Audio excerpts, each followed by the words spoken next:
Assalamualaikum warahmatullahi wabarakatuh. Waalaikumsalam. Salam sehat, salam sejahtera bagi kita semua.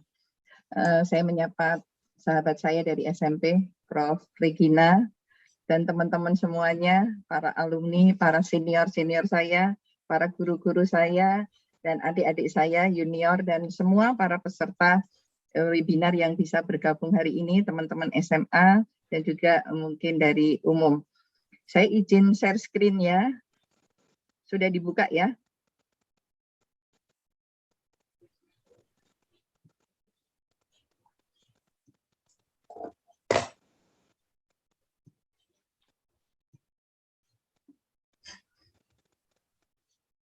Mohon maaf ini kepacet. Baik. Apakah sudah terlihat? Sudah. Sudah nggih? Dokter Prima sudah terlihat? Sudah. Baik. Baik, mohon waktu. Saya diberi waktu 20 menit, tapi mudah-mudahan bisa menyelesaikan dengan cepat. Ya, patient safety di pelayanan gigi dan mulut era pandemi pada fasilitas pelayanan kesehatan. Nah, teman-teman, supaya seperti kita tahu bahwa di era pandemi ini COVID-19 adalah penyakit yang menyerang saluran pernafasan akut. Kemudian juga transmisinya amat mudah dan cepat. Kemudian di sini saya akan menyampaikan sebagai seorang manajemen rumah sakit ya, direktur rumah sakit harus menyiapkan fasilitas yang aman bagi nakes maupun bagi pasien, tentu saja begitu supaya teman-teman dokter gigi di dalam bekerja itu bisa aman, karena apapun kita harus siap untuk melayani pasien-pasien yang datang di rumah sakit, di klinik pribadi maupun di puskesmas. Ini saya sampaikan untuk semuanya walaupun saya berada di rumah sakit. Untuk nanti yang khusus tentang klinis gigi, teman-teman yang lain yang akan menyampaikan. Nah, penelitian menunjukkan bahwa virus COVID ini sangat banyak ditemukan di naso, orofaring, dan saliva. Nah, prevalensi aerosol dan droplet ini menjadi ujung tombak perluasan penyebaran COVID yang kita tahu. Kemudian bagi kita, para dokter gigi khususnya dan perawat gigi ini sangat erat berhubungan dengan profesi atau produksi aerosol. Kalau yang lain itu menutup mulut, tetapi pasien mendatangi kita harus dengan membuka mulut dan membuka masker gitu ya. Jadi risiko dokter gigi adalah dalam kategori profesi yang sangat berisiko tinggi terhadap transmisi SARS-CoV ini.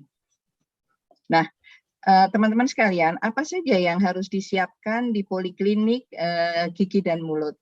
Nah, tentu saja adalah pelayanan yang aman dan nyaman bagi pasien dan juga aman bagi petugas. Petugas di sini adalah dokter gigi, perawat gigi. Nah, kuncinya di situ adalah patient safety. Saya ingin sedikit mengulas tentang patient safety itu seperti apa, dan nanti saya akan share juga persiapan yang kami lakukan di rumah sakit sehingga pelayanan gigi dan mulut itu bisa berjalan dengan baik di era pandemi sampai dengan saat ini. Nah, patient safety adalah ada tidaknya kesalahan atau bebas dari cedera karena kecelakaan. Patient safety adalah juga penghindaran, pencegahan, dan perbaikan dari kejadian yang tidak diharapkan atau mengatasi cedera-cedera dari proses pelayanan kesehatan. Ini menurut Prof. Nur Salam. Di dalam akreditasi rumah sakit, di puskesmas juga ada akreditasi ya, program patient safety ini disebut dengan sasaran keselamatan pasien. Nanti saya akan ulas satu persatu tentang sasaran keselamatan pasien itu.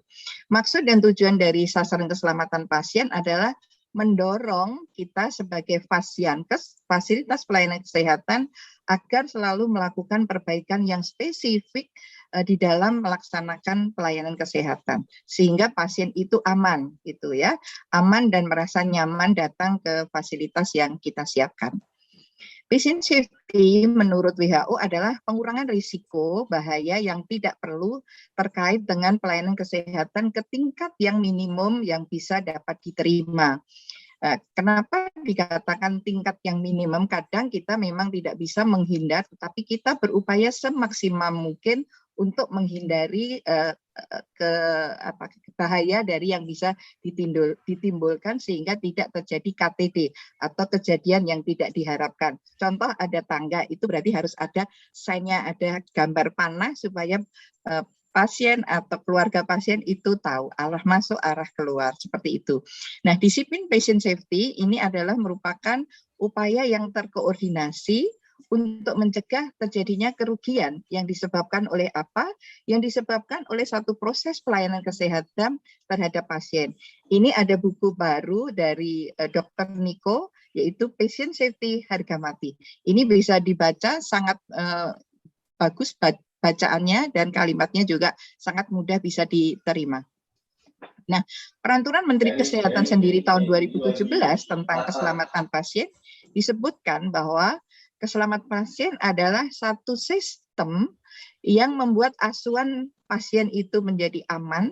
Meliputi apa? Meliputi asesmen risiko. Jadi kita harus tahu risiko yang dihadapi oleh pasien apabila datang ke tempat kita. Kemudian kita lakukan identifikasi dengan benar, pengelolaan risiko pasien, dilakukan satu pelaporan, analisis insiden, kemampuan belajar dari insiden tersebut, dan tindak lanjutnya supaya tidak terjadi kesalahan yang sama di waktu yang akan datang. Nah, ini diimplementasikan sehingga bisa diminimalisir. Nah, pembelajaran patient safety di era pandemi COVID-19 ini apa? Patient safety menurut bukunya Dr. Niko Lumen tadi yang terbit di bulan September kemarin, patient safety harus dijadikan sahabat. Kalau tidak dijadikan sahabat, ini cepat atau lambat ini bisa menjadi musuh kita karena kita tidak mengantisipasi hal-hal yang seharusnya tidak terjadi, tapi bisa terjadi di tempat praktek kita, di puskesmas kita, di rumah sakit kita. Dan kalau itu terjadi, itu menjadi hak pasien untuk bisa menuntut kita. Jadi teman-teman untuk bisa berhati-hati karena kejadian yang tidak diharapkan itu bisa menjadikan pasien menuntut kita sebagai dokter maupun rumah sakitnya. Nah, teman-teman, untuk kita tahu bahwa jumlah penderita COVID-19 sampai dengan 10 Agustus, ya, saya ambil data 10 Agustus karena itu saat Juni-Juli adalah kasus paling tinggi luar biasa. Itu di dunia sudah sekitar 204 juta dengan 4,3 juta meninggal dunia. Di Indonesia sendiri itu sebanyak 3,68 juta dengan death rate atau fatality rate-nya sebesar 2,94%. Nah, ini kalau kita lihat gambarannya Indonesia itu di 2,94. Kalau yang tertinggi itu kalau tidak salah di Peru, ya benar Peru, dan di Meksiko itu sampai 9,2. Jadi kita ya masih lumayan gitu, walaupun fatality rate-nya cukup tinggi. Nah, teman-teman, inilah sasaran keselamatan pasien. Apa saja yang harus kita lakukan apabila kita ingin praktek, baik itu praktek pribadi di puskesmas maupun di rumah sakit.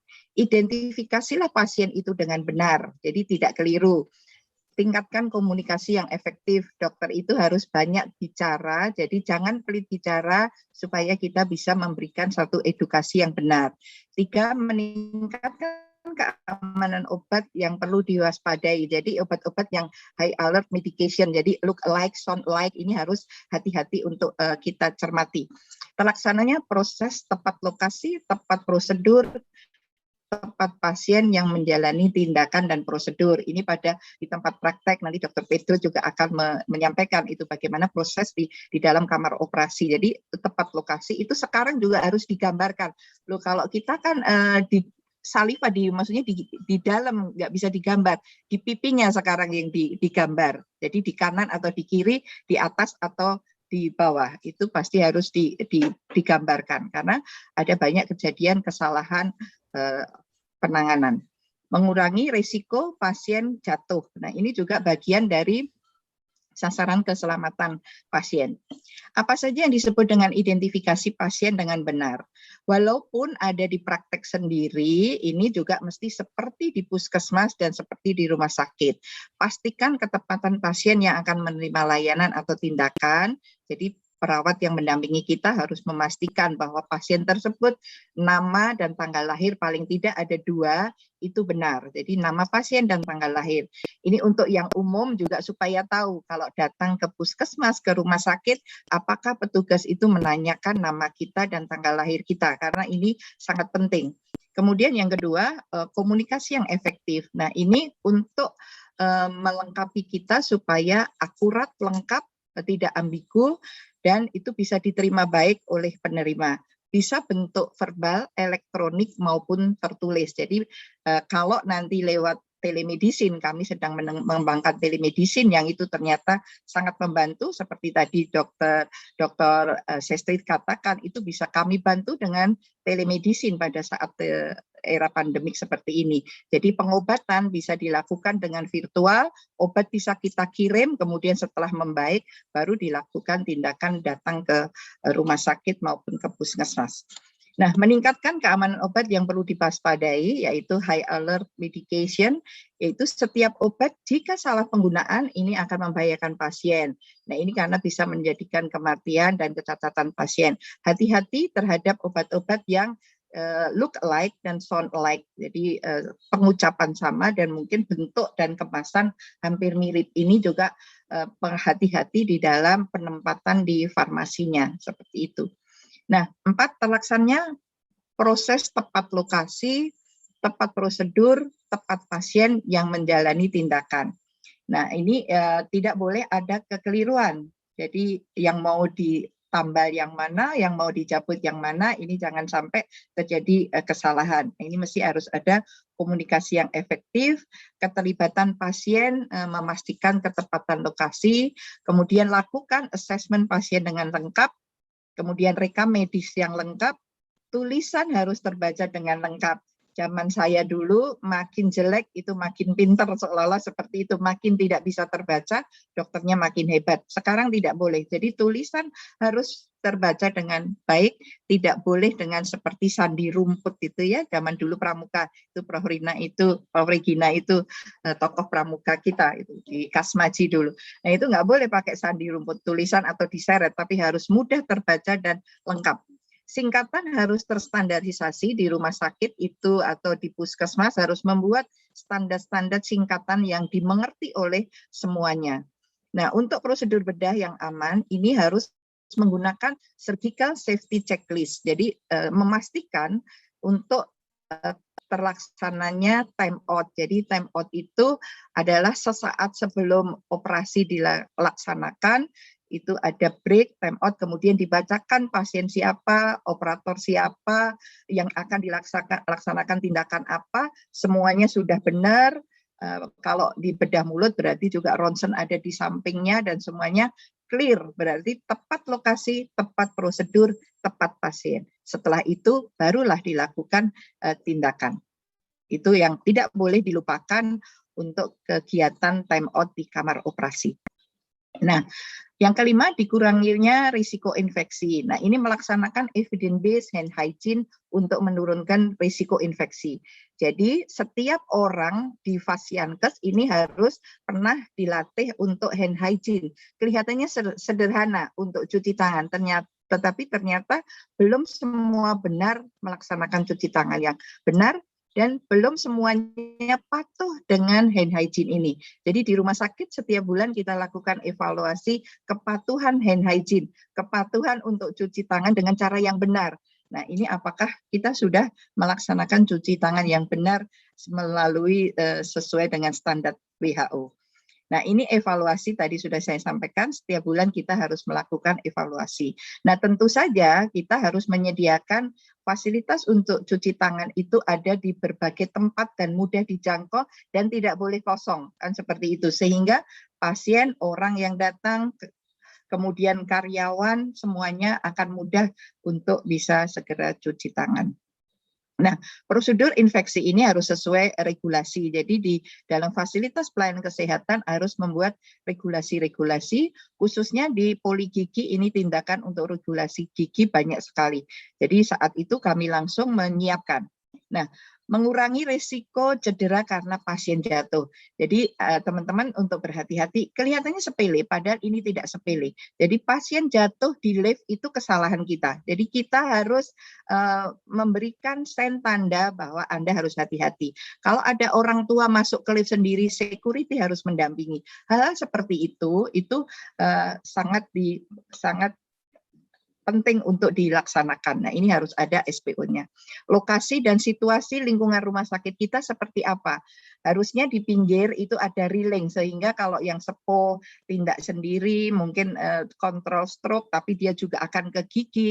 Nah, ini jalannya itu pasti harus ada railing. Nah, ini mesti disiapkan oleh fasilitas pelayanan kesehatan.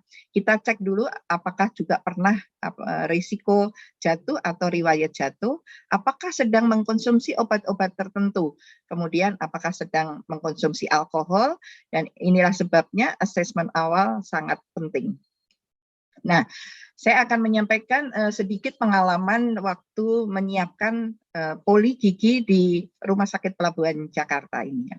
Jadi latar belakangnya kalau kita tahu kembali lagi ke belakang di 2020 bahwa Presiden menyatakan 2 Maret 2020 diumumkan Indonesia ada penderita COVID ibu dan anak dari Depok. Saat itu belum ada petunjuk rumah sakit harus bagaimana untuk pelayanan COVID. Jadi semuanya bingung, tidak ada petunjuk, tetapi kami harus segera siap untuk melaksanakan. Nah, untuk bulan Maret ini pelayanan masih seperti biasa. Bulan April, waktu itu Rumah Sakit Pelabuhan Jakarta ditunjuk Gubernur sebagai salah satu rumah sakit rujukan COVID. Saat itu APD masih susah dicari, APD tidak ada, kita mencari 10 saja susah, dan cara pemakaiannya seperti apa juga masih simpang siur, sehingga standar APD-nya juga belum ada. Kalau level 1, level 2, level 3 itu seperti apa belum tahu. Jadi semuanya bingung, ruangan juga belum kita apa-apakan karena semuanya dalam kondisi kebingungan. Nah, bingung takut untuk melayani pasien COVID.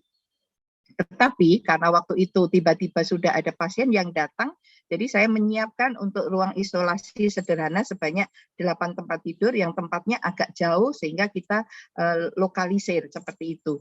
Nah, bulan Maret sudah merawat pasien COVID, April poli gigi tidak melayani karena ada surat dari PDGI waktu itu menghentikan pelayanan, hanya melayani kasus-kasus emergensi saja. Nah, kemudian kami Rumah Sakit Pelabuhan Jakarta adalah merupakan Rumah Sakit IHC Indonesia Healthcare Corporation, merupakan kelompok rumah sakit BUMN. Itu Pak Menteri mengatakan 50% tempat tidur harus didedikasikan untuk COVID di zona merah. Sehingga Rumah Sakit Pelabuhan Jakarta menjadi 148 itu dikonversi menjadi rumah sakit menjadi untuk pelayanan COVID.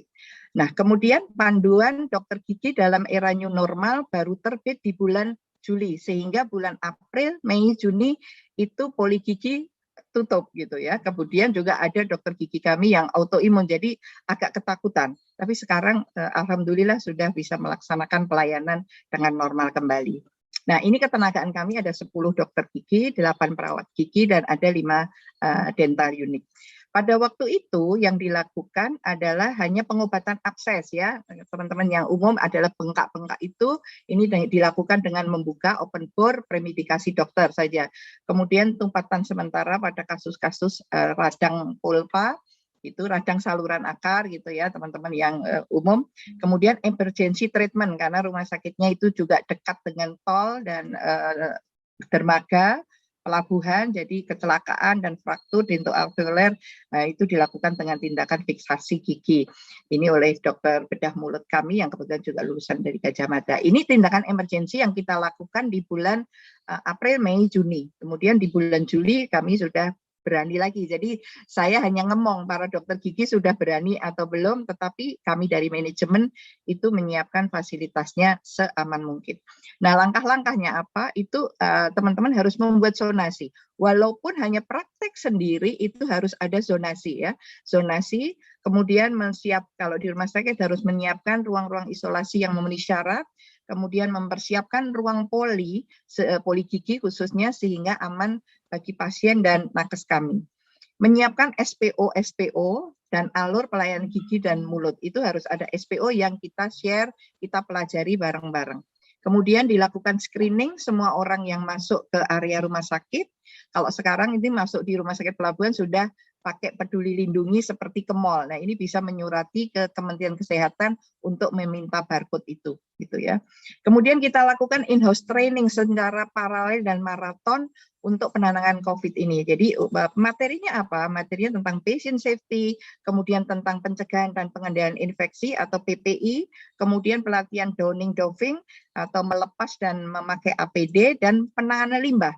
Nah, penanganan limbah memakai dan melepas APD ini yang luar biasa karena penularan bisa sangat cepat apabila kita melepas APD salah. Itu yang terjadi di banyak rumah sakit selama ini. Jadi itu sangat kami prioritaskan dan kami bikin gambar besar di tempat pelepasan APD supaya urut-urutannya itu benar gitu ya.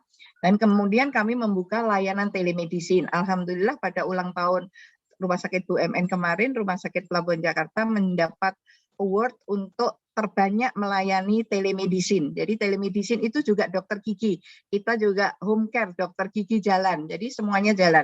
Yang isolasi hotel juga ada telemedicine baik di rumah maupun di hotel maupun home care. Dan kami membuka layanan home care, dokter, perawat, dokter gigi. Itu bisa dilayani home care seperti pembuatan gigi palsu ataupun pengobatan di yang sederhana di rumah seperti itu. Jadi ini peluang buat teman-teman sekalian untuk bisa melaksanakan telemedicine dan home care.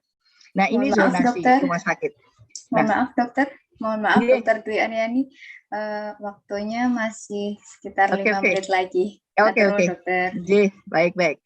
Nah, ini zonasi ya. Sebelum ada zonasi, kemudian kita pisah. Yang merah-merah ini adalah zonasi merah, kuning, hijau yang kita siapkan untuk yang kondisi ada. Rumah sakit kita, tempat kita selama ini tidak disiapkan sebagai rumah sakit infeksi. Jadi kita tahu.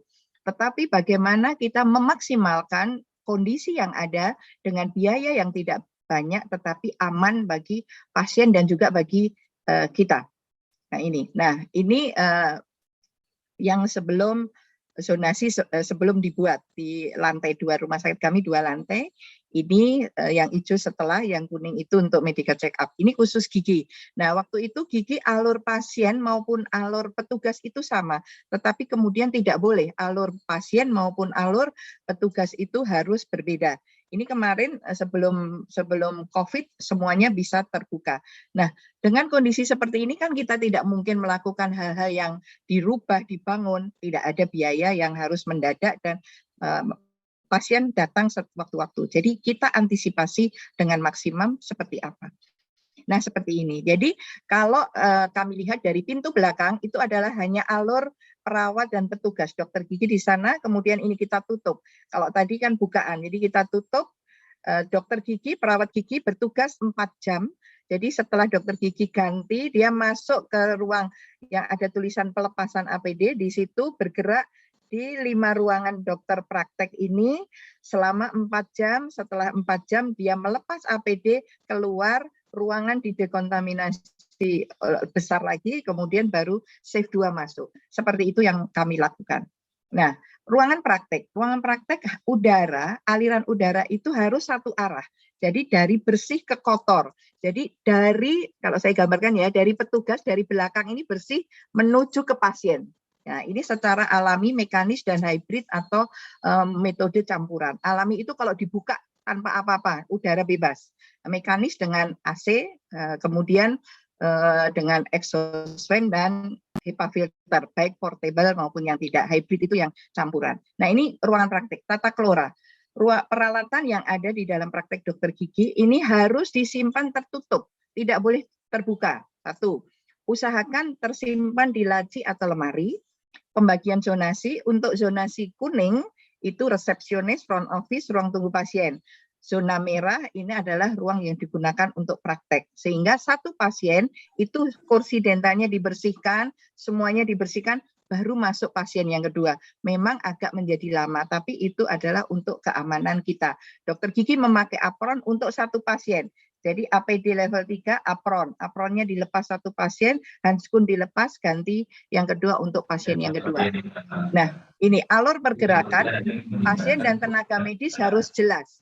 ada sen, ada tanda khusus, alur petugas berbeda dengan alur pasien, hindari penggunaan kipas angin dan AC yang ada di langit-langit, di atas tuh nggak boleh, jadi harus dipindah. Ya, arah angin harus mengarah dari pasien ke, yang arah anginnya dari pasien ke operator nggak boleh, tapi kebalik, dari operator ke pasien. Letakkan kipas angin tepat posisi di belakang operator dan biarkan aliran udara menuju ke pasien. Nah, AC split harus dipasang filter, AC split harus sering dibersihkan, kemudian harus dipasang exhauster atau exhaust fan, diletakkan 20 cm dari lantai sebagai penghisap udara kotor. Ini langsung keluar. Kalau itu tidak ada udara yang buildingnya itu tidak keluar, exhaust fan bisa di atas, tetapi masuk di ducting, di langit-langit, itu kemudian disambungkan dengan pipa, di udara dibawa keluar seperti itu. Nah, ini ya. Jadi kalau menggunakan HEPA portable, letakkan di antara kursi pasien, tidak di belakang tenaga kesehatan. Ini kalau gambaran yang saya ambil dari buku panduan dokter gigi. Jadi aliran udara bersih dari depan, exhaust fan-nya di depan sini. Nah, ini aliran udara bersih ya, di belakang kita itu udara bersih, zet masuk, kemudian di sekitar tengah, kemudian keluar di depan kita. Nah, ini untuk ruang pelepasan APD, jadi ruang pelepasan APD harus tersendiri. Nah, seperti itu. Nah, ini 5 momentnya. Jadi kita memegang pasien, before itu cuci tangan, kemudian ada setelah memegang mulut gitu ya, after cairan pasien, kemudian setelah membersihkan pasien dan di daerah sekitar pasien. Ini cuci tangannya. Nah, inti antara lain SPO yang kami buat, ini ada banyak, saya hanya memberikan beberapa contoh saja, nanti bisa japri ke saya kalau ingin berdiskusi kembali.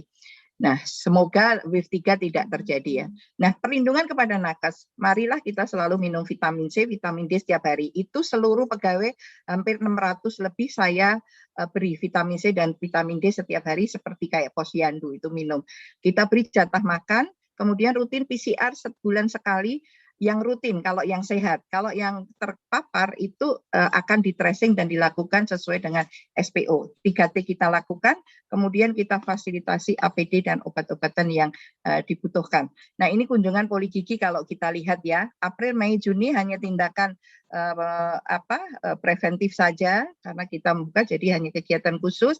Juli sudah mulai naik lagi, itu sudah mulai ada pasien datang. Kemudian perjenisnya apa? Ini yang umum, bedah mulut cukup banyak, ortodonti, konser, dan kesehatan gigi dan anak. Nah, ini kunjungan polis di 2021. 2021 sudah mulai berani, mulai meningkat, sampai di September sudah naik lagi. Juni, Juli menurun karena ini kasus pas tinggi-tingginya. Jadi kami sudah membuka normal, semua bisa berjalan dengan baik, dan alhamdulillah yang terpapar tidak banyak, dan terpapar pun sangat jarang untuk tenaga kesehatan gigi. Nah, ini perspesialisasinya sama. Nah, ini kalau kita lihat jumlah kasusnya, kurva itu biasanya kan naik, turunnya juga bertahap ya. Tetapi di kasus Juni-Juli ini memang fenomena yang kita sendiri tidak tahu. Begitu Juli tinggi sekali, di Agustus itu seperti terjun payung. Jadi terjun bebas juga, seperti air terjun, kita tidak tahu kemana, tetapi ya sudah, kita bersyukur saja, dan mudah-mudahan ini tetap melandai. Walaupun di Jakarta teman-teman tetap harus berhati-hati, sudah mulai ada lagi peningkatan kasus. Mudah-mudahan libur Natal tahun baru ini tidak ada lonjakan prediksi wave ketiga. Itu. Nah, ini kami juga melayani pasien yang isolasi hotel. Itu cukup banyak per bulannya, jadi setiap hari kami bisa 500-an pasien yang di rumah sakit maupun yang di hotel. Ini dilakukan semua kunjungan dan telemedicine ya. Saya hanya menyampaikan bahwa telemedicine untuk gigi juga kita lakukan. Nanti ada video kalau sempat diputar, kalau tidak nanti bisa dikirim. Nah, ini karyawan yang terkonfirmasi selama 2 tahun ini. Kalau kita lihat di dokter gigi, perawat gigi, dokter gigi itu hanya 2 dari 10. Itu pun jangka waktunya jauh selama 2 tahun ini. Jadi hampir tidak terkena ya.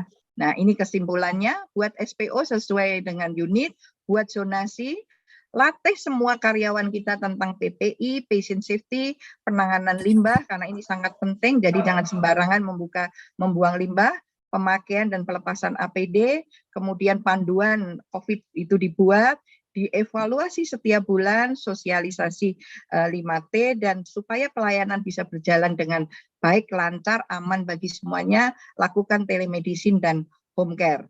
Nah, ini gambarannya pemakaian karyawan atau dokter gigi dan perawat gigi di Pelabuhan Jakarta sesuai dengan petunjuk yang ada di buku panduan. Dan ini yang tadi saya sampaikan, depan itu adalah HEPA filter. Dan ini pasien masuk, jadi cuci tangan, diterima oleh perawat, kemudian diidentifikasi nama dan tanggal sudah benar. Kalau sudah benar, kemudian ditanya, baru masuk ke ruang praktek dokter, diterima oleh dokter. Nah, dokter di sini karena tertutup semua, sebaiknya di depan ini ada gambarnya. Jadi nama perawatnya siapa, dokternya siapa, sehingga dia bisa memanggil. Dan kemudian dokternya memakai apron, ini masuk ke ruangan, dipasang slabber, kemudian dilakukan tindakan. Semua peralatan tertutup ya, jadi semua juga disimpan satu pasien satu. Nah, ini kemudian dilakukan sesuai dengan keluhan, dan ini ruangan pelepasan yang tadi saya sampaikan. Dan ini selalu mencuci tangan. Ini exhaust fan-nya. Kalau ini exhaust fan-nya langsung bisa ke udara luar ya, jaraknya sekitar 20 cm. Nah, ini beberapa SPO yang ada khusus untuk gigi. Dan ini kegiatan telemedicine kami, bisa aplikasi dari telepon, Anda berada di mana saja, kami di Jakarta bisa melayani dengan obat yang bisa dikirim dari rumah sakit, dari apotek di kota masing-masing, ataupun kami kirim dari Jakarta juga bisa, karena ada pasien kami dari Solo, kebetulan dari Surabaya itu dipaket hanya sehari sampai juga. Nah, ini aplikasi telemedicine kami. Nah, ini pelayanan home care. Nah, ini yang tadi saya sampaikan, kalau exhaust-nya itu tidak bisa dibawa, dipasang di atas, kemudian ini lewat ducting dibawa keluar. Jadi ini sudah aman. Nah, semua satu tempat tidur, satu exhaust fan. Kalau di situ ada 2 tempat tidur, berarti 2 exhaust fan. Itu ruang COVID, dan ini ruangan yang satunya adalah ruangan tekanan negatif. Kami juga menyiapkan OK tekanan negatif untuk pasien-pasien COVID bedah mulut dan untuk opjin dan yang pasien lain. Itu. Nah, ini pembuangan limbahnya. Nah, ini ya, jadi secara periodik jamnya dibuka, kemudian dibuang ke tempat yang seharusnya, dan ini setiap hari harus diambil, dibuang. Dan ini yang infeksius ya, dengan kresek kuning. Yang infeksius ini ada jam-jamnya juga, dan ini juga harus hati-hati. Ini dimasukkan ke ruangan, ini setiap hari diambil dari transporter yang sudah kerjasama dengan kami. Setiap hari tempat ini juga kita cuci, dan ini dimasukkan ke dalam ruangan. Ini di dalamnya ada tas kresek yang kuning itu tadi untuk diambil transporter. Tidak boleh sembarangan orang masuk, jadi harus terkunci, dan ini orang-orang tertentu yang bisa membuka di tempat penyimpanan sementara limbah infeksius maupun non-infeksius tersebut. Nah, ini untuk limbah-limbah lain juga tidak boleh sembarangan yang kita siapkan. Terima kasih, itu yang bisa saya sampaikan, mudah-mudahan bermanfaat. Thank you, matur nuwun, salam sehat luar biasa, salam kasmaji buat kita semua. Akhirul kata, wabillahi taufik wal hidayah. Assalamualaikum warahmatullahi wabarakatuh.